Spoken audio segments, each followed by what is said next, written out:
사마리아 여인 한 명이 있었습니다. 그녀는 사랑에 목말라 있었습니다.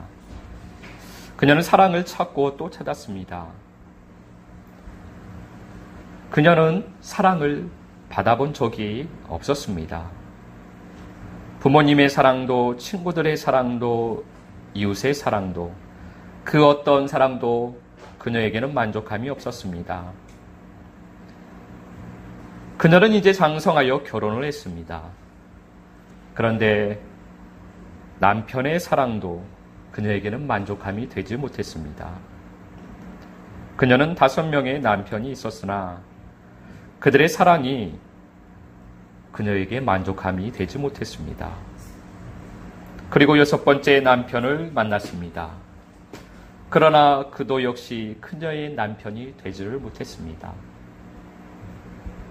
그렇게 사랑을 찾아 물을 찾아 헤매던 여인이었습니다. 그날도 그 여인은 아무도 찾지 않는 곳으로 물을 찾아 우물로 걸어가고 있었습니다. 그곳에서 뜻하지 않게 예수님을 만나게 됩니다. 예수님께서는 그녀에게 영원히 목마르지 않는 물을 주셨습니다. 그녀는 이제 알게 되었습니다. 세상이 주는 사랑은 자기에게 만족함이 되지 못한다라는 것을. 그녀는 이제 참 남편을 만났습니다. 그리고 그녀의 갈증이 영원히 해소가 되었습니다. 그리고 이제 그녀가 우물이 되었습니다. 그녀가 우물이 되어 동네의 사람들에게 찾아갔을 때 그녀로 통하여서 이제 사람들이 갈증이 해소되기 시작했던 것입니다. 우리들도 항상 갈증을 느끼며 살아갑니다. 누군가를 만나고 누군가를 찾고 누군가에게 전화를 하고 무엇인가를 찾고 무엇인가를 해보려고 하고 무엇인가를 얻어보려고 하고 그렇게 그 누구에게 그 무엇으로부터 사랑을 얻어보려고 노력을 합니다. 그러나 우리들은 그 누구로부터도 그 어디에서도 그 무엇으로도 갈증을 해결할 수가 없습니다. 우리의 갈증은 해결되지 않습니다. 우리의 목마름은 신랑을 만나야만 해결될 수가 있는 것입니다. 요한복음 10장 27절 말씀 함께 봉독하겠습니다. 내 양은 내 음성을 들으며 나는 그들을 알며 그들은 나를 따르느니라. 아멘. 신부는 신랑의 음성을 듣습니다. 몸은 머리의 말을 듣습니다. 우리가 그리스도의 신부라면 주님의 말씀을 듣고 그분을 따르게 됩니다. 우리가 주님의 몸이라면, 우리가 주님을 머리로 삼았다면 우리는 그분의 말씀을 듣고 그분을 따르게 됩니다. 몸은 머리와 분리가 될 수 없기 때문입니다.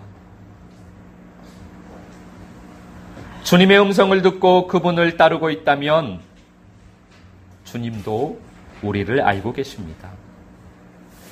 주님의 음성을 듣고 그분을 따르려면 내가 없어야만 합니다. 내가 있으면 그분의 음성을 들을 수가 없습니다. 그분이 말씀하시기 전에 내가 삶을 살기 때문입니다. 내가 있으면 그분을 따를 수가 없습니다. 주님께서 가시는 길을 내가 안다 하여 내가 나의 길을 가버리기 때문입니다. 우리는 내가 내 길을 가다가 내가 잘 알고 있다고, 내가 알고 있다고, 내가 잘 갈 수 있다고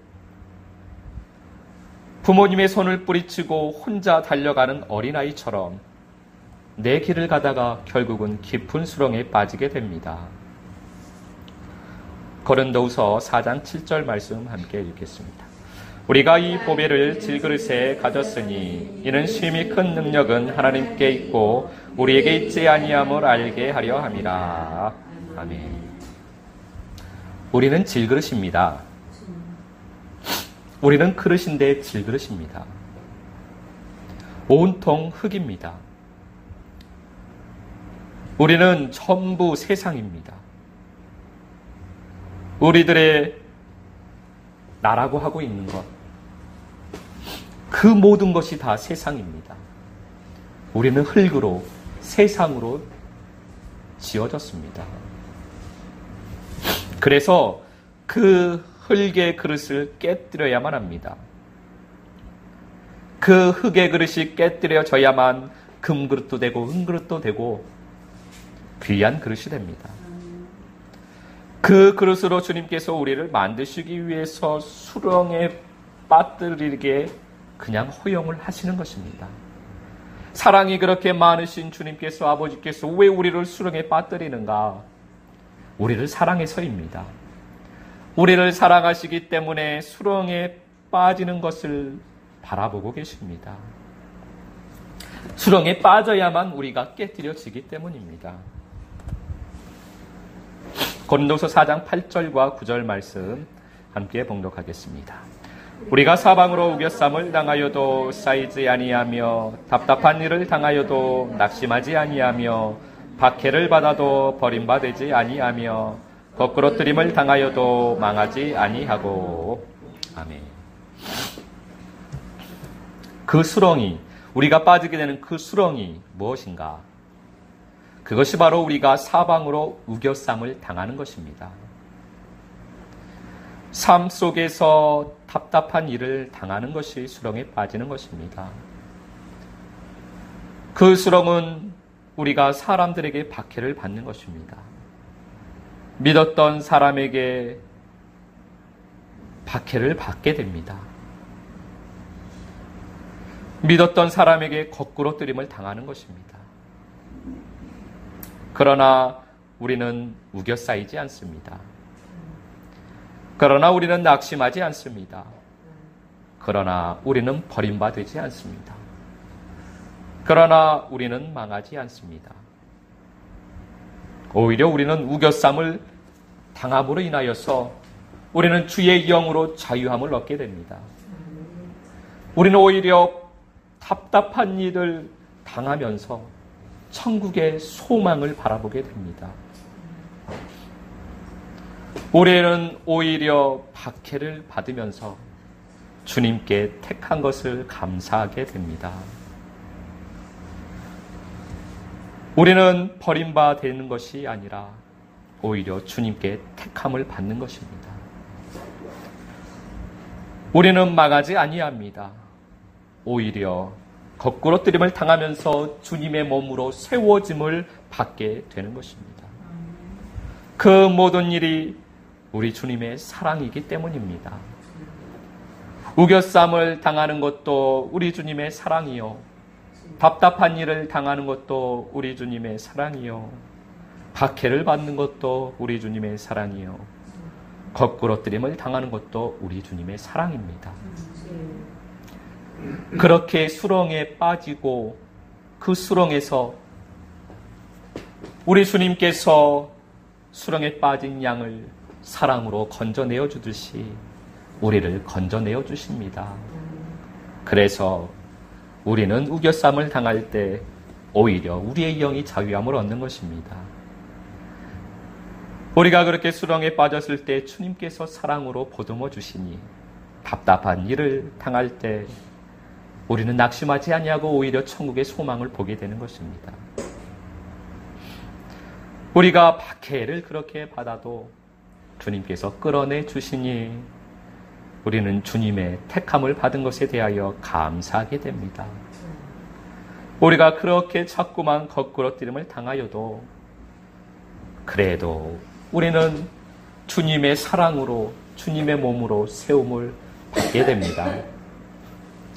이 모든 것이, 이 모든 연단이 우리 주님의 사랑으로 보이게 되기를 원합니다. 고린도서 4장 10절 말씀 함께 봉독하겠습니다. 우리가 항상 예수의 죽음을 몸에 짊어짐은 예수의 생명이 또한 우리 몸에 나타나게 하려 함이라. 아멘. 그 모든 것은 우리가 예수 그리스도의 십자가를 짊어지는 것입니다. 그 모든 것은 내가 죽는 길입니다. 나는 없고 예수가 있게 되는 길입니다. 나는 죽고 예수가 살게 되는 십자가의 도입니다. 그래서 주님의 사랑입니다. 그래서 우리는 감사할 것밖에 없는 것입니다. 그것을 통하여서 질그릇인 우리가 깨어지기 때문입니다. 질그릇이 깨어지면 생명이 드러납니다. 질그릇이 깨어진 만큼 그 안에 있는 보배가 드러납니다. 질그릇에 큼이 나면 빛이 나오기 시작합니다. 질그릇이 깨어지면 조금 더 깨어지면 그리고 또 조금 더 깨어지면 빛이 나옵니다.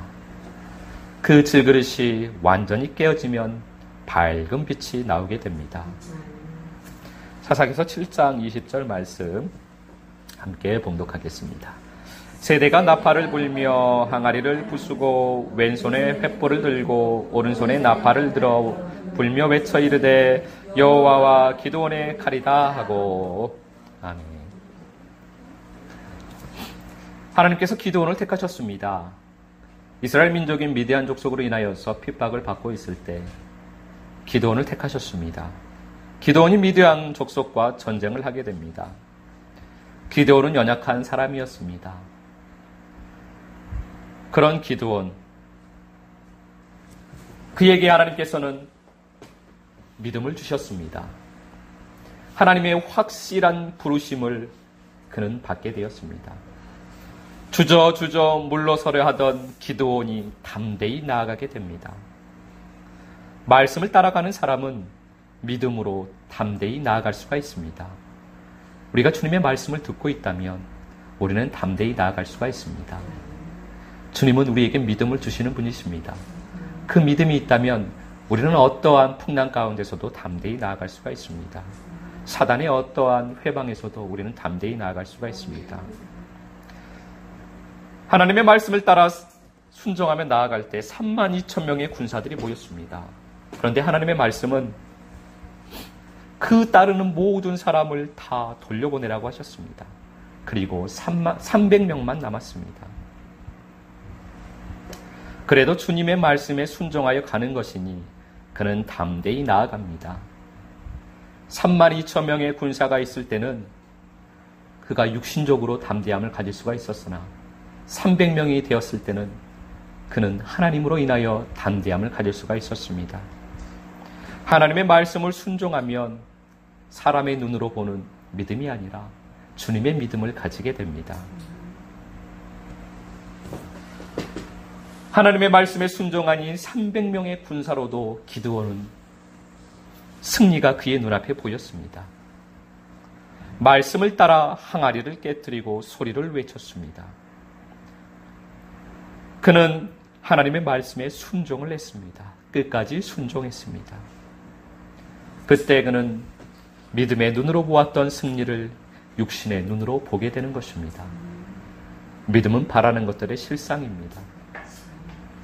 주님께서는 우리에게 믿음을 주시는 분이시고 그 믿음을 따라 행할 때 우리는 바라는 것의 실상을 우리의 육신의 눈으로도 보게 되는 것입니다. 항아리가 즉 질그릇이 부서져야만 합니다. 그러면 밝은 빛이 나오게 됩니다. 우리는 이 땅을 살아가면서 어둠과의 영적 전쟁을 끊임없이 해야만 합니다.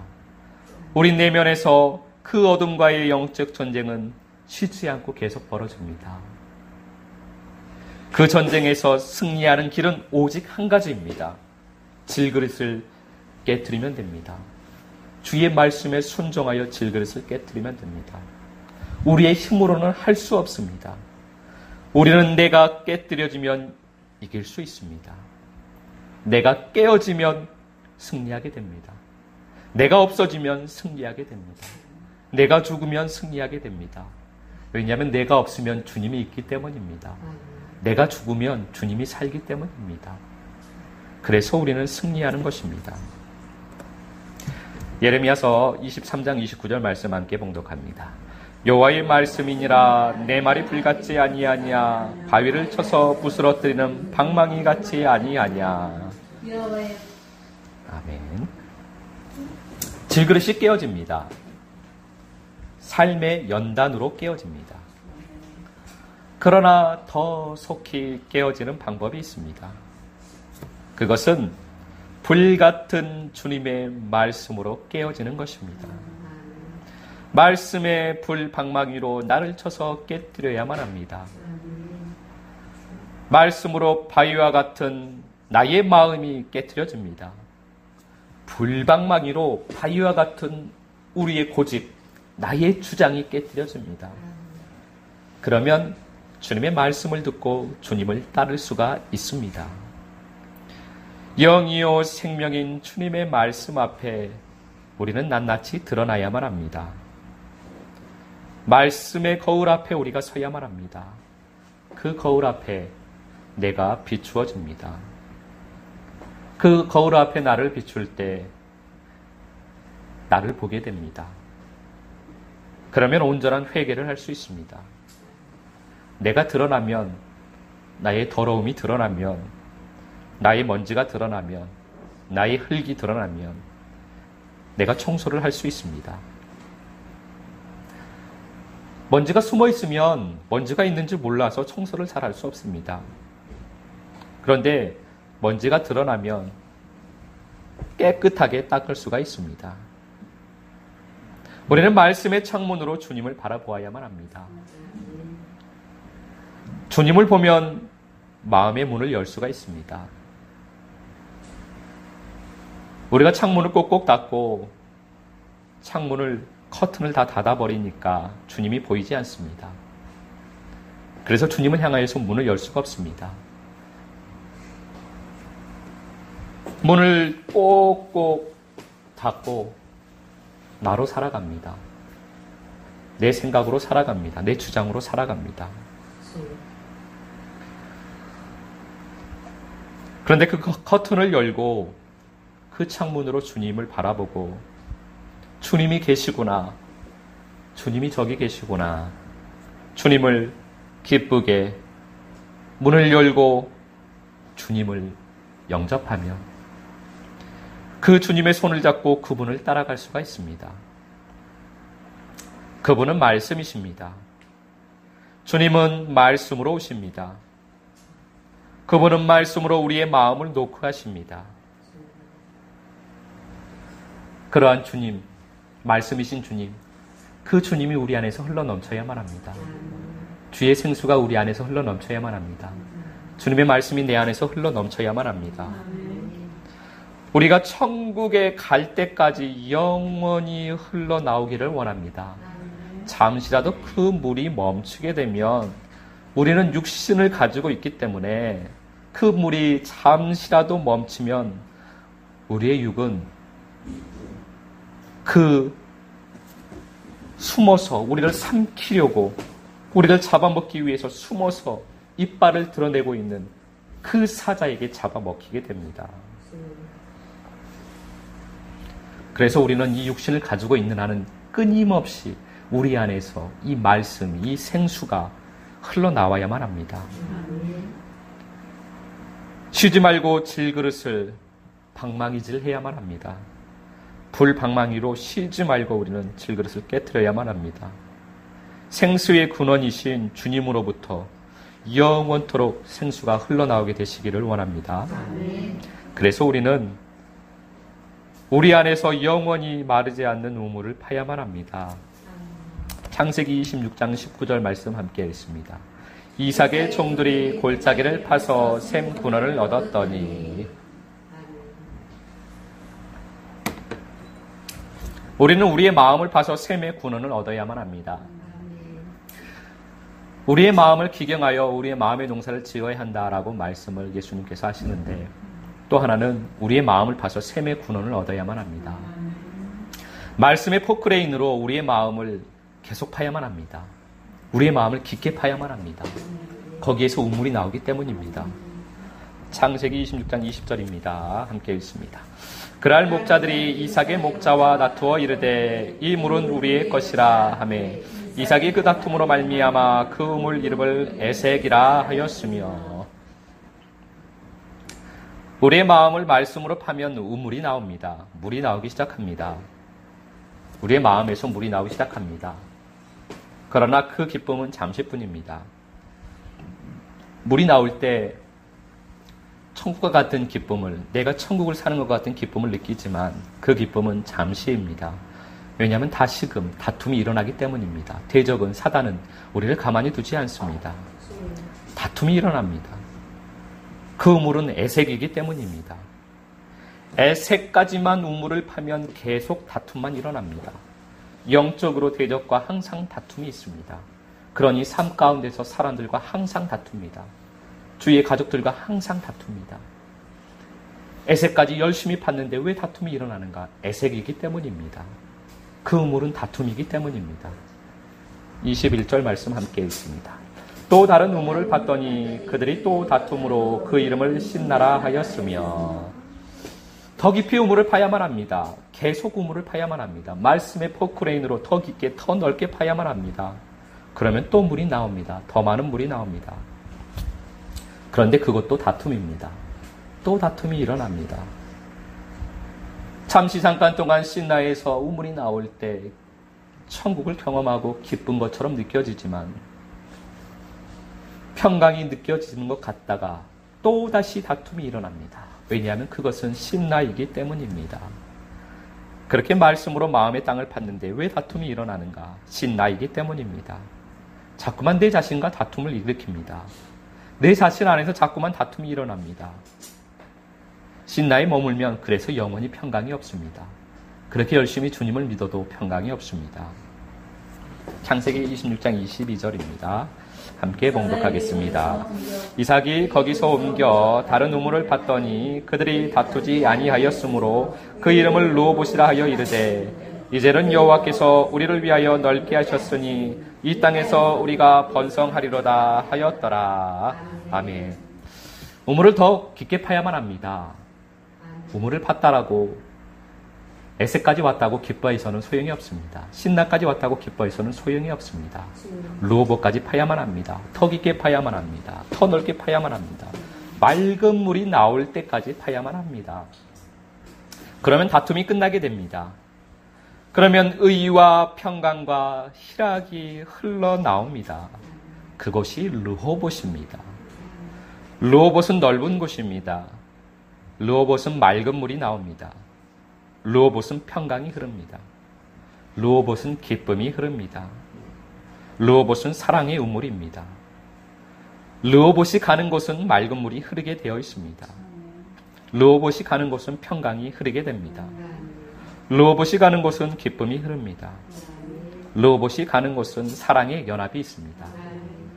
여러분은 에색입니까? 신나입니까? 아니면 르호봇입니까? 이번 한 주간도 사랑의 우물 르호봇으로 세워지시기를 주님의 이름으로 축복드립니다. 의와 평강과 희락을 한 주간도 흘려보내는 한 주간이 되시기를 예수 그리스도 이름으로 축복합니다.